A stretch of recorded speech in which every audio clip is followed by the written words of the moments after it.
Hello everybody, my self doctor sister Manju और मैं आपको पढ़ा रही हूँ रेशियो एनालिसिस यानी कि अनुपात विश्लेषण। और आज हम पढ़ेंगे आपका किसी भी संस्था की संपूर्ण लाभदायकता अनुपात ज्ञात करना, माने to ascertain overall profitability ratio. और संपूर्ण लाभदायकता अनुपात ज्ञात करने के लिए हमें बहुत सारे अलग अलग अनुपात की गणना करनी पड़ती है। और उसमें सबसे पहले मैं आपको पढ़ाऊंगी आपका स्वामित्व कोषों अथवा अंशधारियों के निवेश पर प्रत्यय, माने कि इसको कहते हैं रिटर्न ऑन प्रोप्राइटर्स फंड और शेयर होल्डर्स इन्वेस्टमेंट।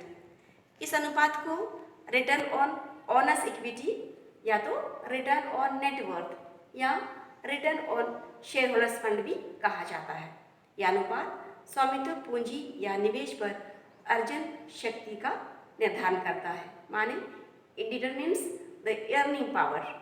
और हम हमारे पास में देख रहे हैं फॉर्मूला क्या है आपका दिया हुआ, आपका रिटर्न ऑन प्रोप्राइटर्स या तो शेयर होल्डर्स फंड इसका तो आपका दिया हुआ है net profit after interest and tax upon share holders fund. लेकिन यहाँ आपको सीखने की बात है शेयर होल्डर्स फंड क्या होती है। इसको तो आप पढ़ चुके हैं, पीछे समझा चुकी हूँ आपको, ये क्लियर है। और शेयर होल्डर्स फंड में क्या होता है, देखिए शेयर होल्डर्स फंड या तो इसका दूसरा नाम है net worth equal to equity share plus preferential share plus reserve and surplus minus हो जाता है एक्यूमुलेटेड लॉस और एंड फिक्टिशियस एसेट्स होता है। तो हमको इसको निकालना पड़ता है। ओके, तो फिर दूसरा आपका इसमें हम देखेंगे आपका बी, हम लोग क्या देखेंगे इसी में आगे है कंटिन्यूएशन आपका। हम लोग पढ़ते हैं समतांश पूंजी, और समतांश पूंजी को बोलते हैं रिटर्न ऑन इक्विटी कैपिटल। समता पूंजी पर प्रत्यय की दर समता अंशधारियों की दृष्टि से अत्यंत महत्वपूर्ण है, क्योंकि समता अंशों पर लाभांश समता अंशधारियों के लिए उपलब्ध लाभ पर निर्भर करता है। इसे रिटर्न ऑन ओनर्स इक्विटी भी कहा जाता है। तो हम इसमें आप पढ़ा रहे हैं आपका रिटर्न ऑन इक्विटी और share holders fund. Return on equity या तो शेयर होल्डर्स फंड आपका, इसमें आपका क्या हो जाता है आपका net profit upon equity shareholders fund. यहाँ नेट प्रॉफिट का मतलब वही होता है आपका आफ्टर इंटरेस्ट एंड टैक्स। तो यहाँ देखिए हम लोग केवल देख रहे हैं आपका समता अंशधारियों के कितना रिटर्न होगा, है ना। तो हम उन्हीं को बस देखेंगे इक्विटी शेयर फंड में हम इसको कैलकुलेट करेंगे equity share capital plus reserve and surplus minus accumulated losses and fictitious assets. मानिए हम इसमें क्या को नहीं लिए हैं, आप ध्यान दे रहे हो, इसमें हम लोग इक्विटी शेयर कैपिटल को ले रहे हैं, हम लोग आपका प्रेफरेंस शेयर को नहीं ले रहे हैं। देखा आपने यहाँ पर लिखा प्रेफरेंस शेयर कैपिटल, इसको अपन नहीं लेंगे यहाँ पर, है ना। तो उतना ही अंतर है। तो ये अपन इक्विटी शेयर होल्डर्स में आपको प्रेफरेंस शेयर होल्डर को नहीं लेना है, शेयर्स को नहीं लेने का है। तो आगे देखिए आपका return on equity capital equal to यहाँ पर और दूसरा आपका है रिटर्न ऑन, ये तो पहला था आपका return on equity shareholders fund equal to ये आया। दूसरा अगर बोल देते हैं कैपिटल पे तो return on equity capital equal to आपका net profit upon paid up equity capital into 100। यहाँ पर देखना पड़ेगा इक्विटी है स्पेशली दिया हुआ है समता अंशधारियों के लिए दिया हुआ है या तो उनके लिए है, तो हम लोग केवल इक्विटी शेयर को लेंगे, प्रेफरेंशियल को नहीं लेंगे। फिर नेक्स्ट आपका है तीसरा आपका विनियोजित पूंजी पर प्रत्यय, या हम बोलेंगे रिटर्न ऑन कैपिटल एम्प्लॉयड।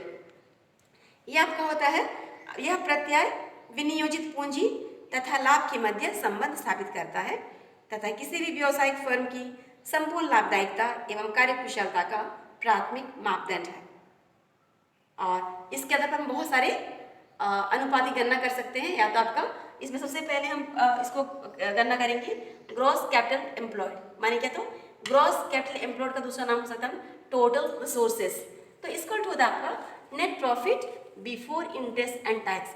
यहाँ पर देखो मैंने समझाया था आफ्टर का मतलब होता है हम लोग क्या करते हैं, जो प्रॉफिट दिया रहता है उसमें जो इंटरेस्ट एंड टैक्स जो भी रहता है उसको हम माइनस करते हैं। यहाँ बिफोर बोल दिया तो हमको क्या करना पड़ेगा, जो नेट प्रॉफिट आपको मिलेगा उस नेट प्रॉफिट में आप ऐड करोगे आपका इंटरेस्ट और टैक्स को ऐड करेंगे अपन टोटल एसेट्स, है ना, टोटल एसेट्स।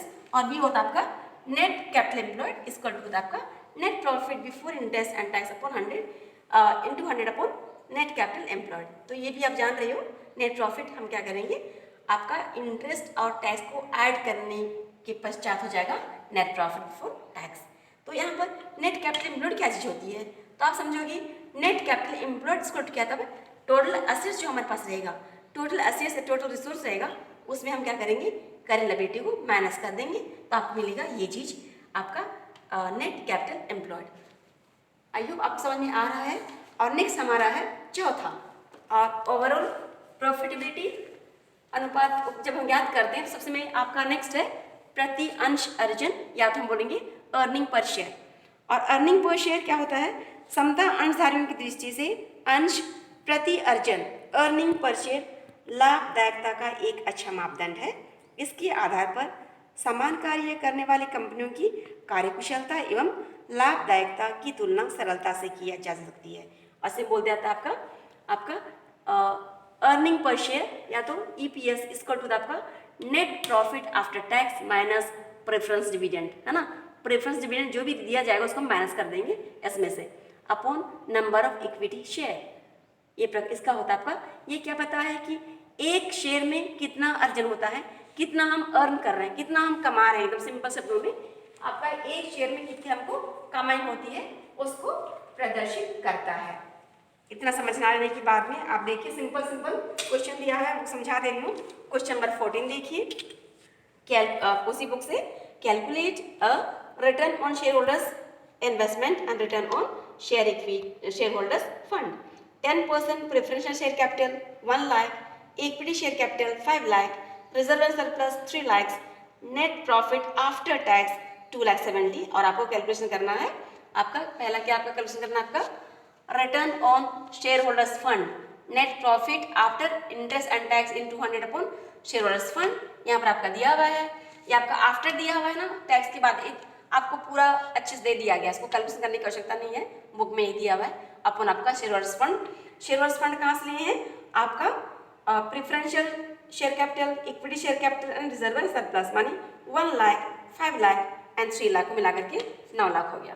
फिर भी आपको समझा रहा है आपका return on equity shareholders fund. I मैंने कहा जहाँ इक्विटी दिया जाएगा केवल समता अंशधारियों के लिए, तो हम केवल उसी को ले लेंगे, प्रेफरेंशियल शेयर को नहीं लेंगे। तो इसका होता है आपका net profit after tax and preferential dividend upon equity shareholders fund. तो यहाँ पर आपका दिया हुआ है आपका 2,70,000 आपका दिया हुआ था।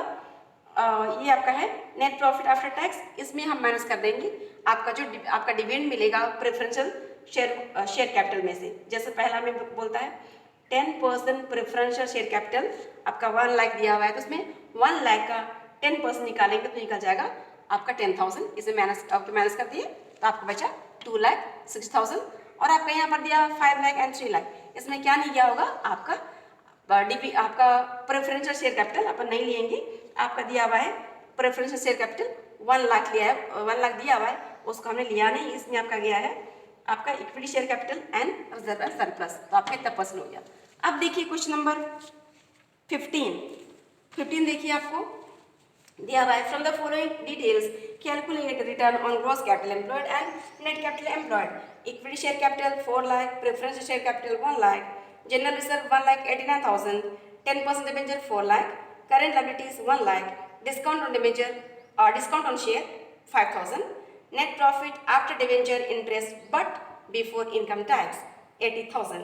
आपको यहाँ पर देखिए कैसे क्या कैलकुलेट करना है। रिटर्न ऑन आपका दिया हुआ है आपका return on gross capital employed, net profit before interest and tax upon 100 upon total assets. अब यहाँ पर आपका दिया है net profit before interest and tax, आपका दिया होगा मेरे ख्याल से आपका दिया हुआ है 80,000 दिया हुआ है, इट्स गिवन। फिर इसमें हम लोग क्या करेंगे, ऐड करेंगे, क्योंकि बिफोर बोल दिया है, इंटरेस्ट 10% ऑन डिबेंचर, तो हमने इसको ऐड कर दिया, तो हमारा 10 आपका net profit before interest and tax 1,20,000। Total assets कितना हुआ, टोटल असेट्स यहाँ पर बोलोगे से, बट टोटल असेट्स दिया नहीं है, हम लोगों को मालूम है ना आपका टोटल असेट्स। तो आपको यहाँ जो क्वेश्चन 15 में जो भी सूचनाएं हैं वो आपका पूरा की पूरा लायबिलिटीज है। आप कॉमर्स के स्टूडेंट्स हो तो आपको इतना पता होना चाहिए, जितना असेट्स होता है उतना लायबिलिटी होता है। तो इस क्वेश्चन में केवल लायबिलिटीज दिया हुआ है, इसलिए जितना लायबिलिटीज है उतना हमारा असेट्स होगा। देयरफॉर आपको ढूंढना नहीं पड़ेगा, यहाँ असेट्स नहीं दिया है नहीं बोलिएगा आपकी क्वेश्चन गलत है, नहीं, यहाँ टोटल लायबिलिटीज दिया हुआ है, तो टोटल लायबिलिटीज ही होगा हमारा टोटल असेट्स। तो हम क्या करेंगे, total assets equal to total liabilities minus fixed assets, माने आपका यहाँ पर आपका दिया है डिस्काउंट और शेयर्स दिया हुआ है। तो हम क्या करेंगे, टोटल लायबिलिटीज असेट्स नहीं है, पर हम जितना टोटल लायबिलिटीज है उसी को हम टोटल मानेंगे, बिकॉज बैलेंस शीट में आप जानते हो जितना असेट्स रहता है उतना लायबिलिटीज रहता है, ये आपकी धारणा है। तो यहाँ पर टोटल असेट्स हमारा आपका दिया हुआ है, क्या हुआ आपका इक्विटी शेयर लायबिलिटीज में इक्विटी शेयर कैपिटल है, प्रेफरेंशियल शेयर कैपिटल है, जनरल रिजर्व है, डिवेंचर है एंड आपका करेंट लायबिलिटीज है ना। तो हम सबको जोड़ दिया है और माइनस कर दिया हम लोग इसको फिक्स्ड असेट्स में, डिस्काउंट ऑन शेयर्स 50,000, तो आपका निकल गया इतना 11,84,000। Return on gross capital employed आपका दिया है आपका, अब निकल गया ये प्रॉफिट बिफोर आपका profit before interest and tax इतना मिल गया और एसेट्स, तो आपका ये परसेंट निकल गया। Return on net capital employed आपका equal to net profit before interest and tax upon net capital employed, इसमें वही होगा net capital employed equal to gross capital, यहाँ net capital employed equal to gross capital employed minus current assets, या तो हम बोलेंगे total assets minus current liability. तो यहाँ पर आपका टोटल असेट्स इतना आया और हम लोग इसमें क्या आपका करंट लायबिलिटीज को दिया हुआ है, इसको माइनस कर दिया तो इतना हो गया। फिर आपका simple return on net capital employed equal to इतना पर इतना हो जाएगा और इतना परसेंट आ गया। I hope it's very clear. यहाँ ध्यान से मैं दोबारा इसको रिपीट कर रही हूँ, ये आपका net capital employed equal to gross capital employed बोलो या तो total assets minus current liability, ये निकल गया। ओके, अब नेक्स्ट लीजिए और एक क्वेश्चन नंबर 17 जिसमें कहता है एक company has a capital of ₹10 lakh, इस turnover is 3 times the capital and the margin on sale is 6%, find out the return on capital। अब देख लीजिए यहाँ पर कैसे होगा, यहाँ आपका दे दिया है, हम सभी को मालूम है capital turnover equal to sales upon capital होता है। यहाँ पर ये कैपिटल दिया हुआ है 3 times और आपका दिया है कैपिटल दिया हुआ है एंड सेल्स हम लोग मालूम होता है, तो ये दिया हुआ है तो हम आराम से सेल्स निकाल सकते हैं। सेल्स इक्वल टू इतना हो गया 30 लाख, सेल्स 30 लाख और मार्जिन ऑन सेल्स, तो मार्जिन का मतलब हुआ प्रॉफिट के बराबर, मार्जिन ऑन सेल्स यानी प्रॉफिट 6% दिया हुआ है, देयरफॉर मार्जिन विल बी जो सेल्स है सेल्स का 6%, तो आपका निकल गया 1,80,000। Return on capital equal to आपका return on capital equal to profit या तो मार्जिन अपॉन कैपिटल इनटू 100, तो हमारे पास प्रॉफिट निकल गया 1 लाख, मार्जिन निकल गया 1,80,000 upon 10 lakhs into 100 equal to 18% और ओके इतना ही। और आपका दिया है B, the earning per share of a company is ₹27 if the market price of the shares is ₹351 per share, find out per earning ratio. तो पर अर्निंग रेशियो भी मैंने समझाया था ना कि एक अंश से हमको एक शेयर से हमको कितना अर्निंग होता है, कितना कमाई होता है, तो आपका पर अर्निंग रेशियो इक्वल टू होगा अर्निंग पर शेयर या तो earning per EPS into 100 upon market price. Earning per share आपको दिया है 27 आपका अपॉन ये आपका दिया है मार्केट प्राइस 351 इंटू 100, तो 7.69 माने कि एक शेयर से इनको इतना कमाई होता है। ओके, अब हम अगली वीडियो में इसके आगे वाला सवाल को देख लेंगे, तब तक के लिए बाय बाय।